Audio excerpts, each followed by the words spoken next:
that your red one, the sideways one? Uh-huh. Okay, looks like you're shooting a lane over there. Okay, no, now you're good. All right, giddy up. That was left. Those look good.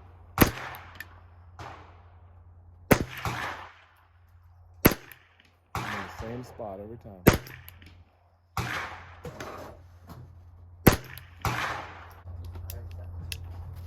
It mutes out every time you put a bullet in. It mutes every time you put a bullet in.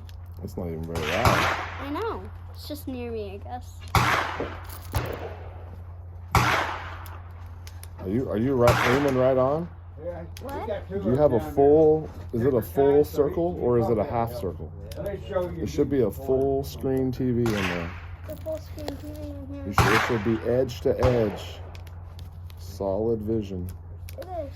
It shouldn't be moving around in there.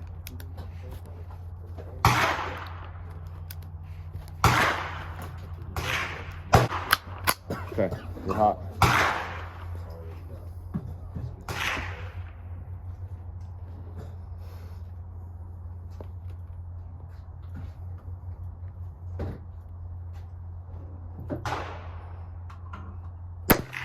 Hey everybody, Eagle Run 23 here. We got ourselves a 3D printer for Christmas and I'm having so much fun with it. It's such a silly thing to fiddle with, but yeah, made up a little 9mm tray. So I printed this first and I was so impressed with there's a little, I don't even know what causes that. I'm not even experienced enough to know about that, but you can't feel it with your finger. It just maybe is a cosmetic issue, but super cool and fun to play with. Let me show you what some 9mm looks like in here. All right, so see, these are some of those brass monkey bullets that we loaded up. They look so stinking cool.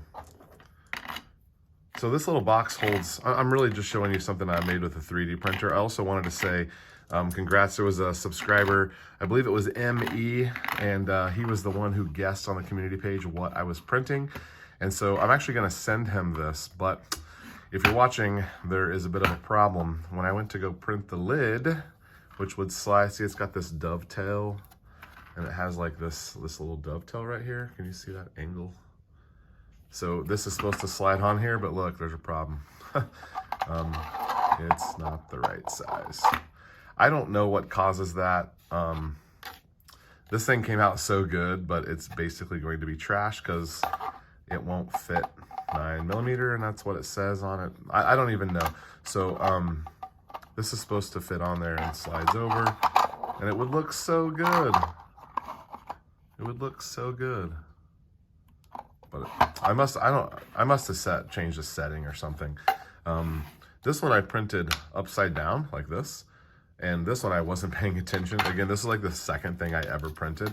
I printed it like this, and of course there was nothing to hold this up, and so it just fell apart. So I printed this one like this. I should have known to print it like this, so it would have something to build itself on. But anyway, having a good time with 3D printing. Super cool. All right, so any of you guys 3D printing? Now, you know what I'm going to be 3D printing at some point, and I don't know if that will be on the channel. We're having a hard time getting videos approved right now. Every time I post it, it seems to take a while before they approve it. So I don't know. I don't know if that'll be on this channel, but you probably know what I'm printing. In fact, I have one printing right now that I'm super excited about. In fact, I need to go in and order some of the internals for it so I can build it when it's done. So anyway, I think those look pretty cool in there. I'm really happy with the size and the way that it like fits. It's really amazing how accurate it can be. Really amazing. So I'll get this sent off to you as soon as I can make the other one. And guys, I'm not gonna be selling these. That's not really, I don't really have time to do that. I don't think they're even worth anything. I'm sure these are available on Etsy. If you want something 3D printed, go to Etsy. Someone is printing these and selling them, I'm sure. Yeah. I don't know, can you guys hear that wind blowing? It was like 70 degrees this morning, and it's going to be like 25 degrees in the next couple of hours. Pretty crazy. It's ferocious wind out there. All right, so having a good time with a printer. I guess that's all for this video here. You can run 2, 3. I'll see you next time.